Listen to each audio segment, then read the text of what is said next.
Coffee, we love it. And as it turns out, your body might love it as well. In this video, we are going to go over ways that coffee complements and enhances your ketogenic diet. So, you've probably all heard about ketogenic diet supports fat loss, right? That's kind of what we're here for, right? Mm-hmm. So it turns out that coffee can do that as well.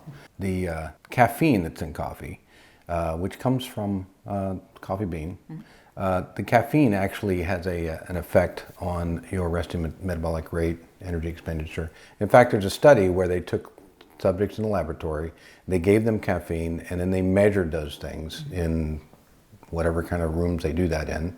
They found that they increased their resting metabolic rate, increased their energy expenditure, and increased their thermogenesis. And those are all things that kind of burn more calories. Yeah, so helps you burn calories. Ketogenic diet already keeps our insulin and blood sugar low, and that leads to the second way that coffee and keto work so well together, because not only does a ketogenic diet keep our blood sugar and insulin low to help us with fat burning and fighting off diabetes, but as it turns out, so does coffee. And there was a systematic review done on this topic. And a systematic review is basically just a study that its purpose is to go back and look at previous research, bring it all together and come up with a new conclusion. And they found that coffee is beneficial for staving off diabetes. Right, so it keeps your blood glucose lower, and the ketogenic diet, we all know, is going to keep your blood glucose lower and is a good treatment for diabetes. And of course, the other way that it complements a ketogenic diet is probably the obvious one that everyone thinks of, which is alertness, right? So coffee certainly is a valuable asset to most of our lives because of the way that it enhances alertness.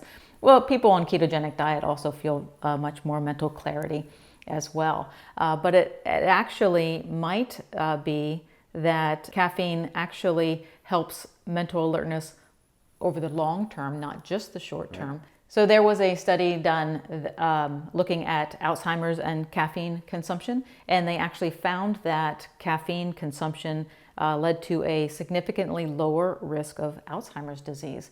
And we do have these studies on a blog post over on our channel, so we will point you to them if you're interested in digging a little bit deeper into the research. Right, and we've talked about before the ketogenic diet and some of the research they're doing into Alzheimer's and neurodegenerative issues. So another way that coffee and caffeine kind of complement each other here. Right, so they complement each other. They're both doing the same things, but coffee might even give us an enhancement to our ketogenic diet. So as I mentioned earlier, coffee contains a lot of antioxidants that comes from the coffee bean.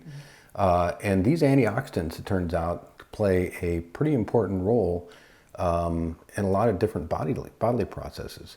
And in fact, they've done some studies with mice using coffee, and it actually stimulated the process of autophagy, which, that's been a big subject over the last couple of years. Right, and even during your fasting period, it will increase autophagy. So we're getting kind of that benefit as well from caffeine. And not only will you live a better life when you drink coffee, that might be our interpretation, you will live a longer life. There was a large study that looked at people, hundreds of thousands of people, and they found that caffeine intake was inversely related to longevity. No, I'm sorry, I said that wrong. No, I think that's right. Right? Yeah. The higher your caffeine intake, the less likely you were to die.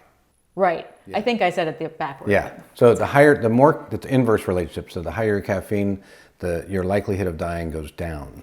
Right. Yeah. That's the way that works. Yeah. That would be better than probably the way probably, yeah. Along, maybe to save myself here a little bit, there is a limit probably to your coffee intake, and this has to do maybe with how sensitive you are to it. It can, in some sensitive people, cause anxiety or jitteriness. It may cause heartburn to be worse because it does actually relax the lower esophageal sphincter, which is like the gauge that is in between your esophagus and your stomach that keeps the stomach acids from coming back up again. So if you're prone to heartburn, it could interfere with that. And of course, sleep we have to consider. Right. So the half-life of caffeine is about 6 hours, and that means that in a 6-hour period of time, that amount of caffeine you had in your blood has reduced by half, so it's still there. If you're sensitive to caffeine, you may need to stop drinking it, early in the afternoon, or quite a ways before your bedtime, or it could keep you up. And there's clearly people who are not that sensitive to it. They can drink it right up to bedtime and fall right asleep. And I've done that in the past too. So yeah, I think I used to be able to do that much more easily than I can now. So the takeaway, your coffee, go ahead and drink up, but maybe there's a time when you should stop in the afternoon.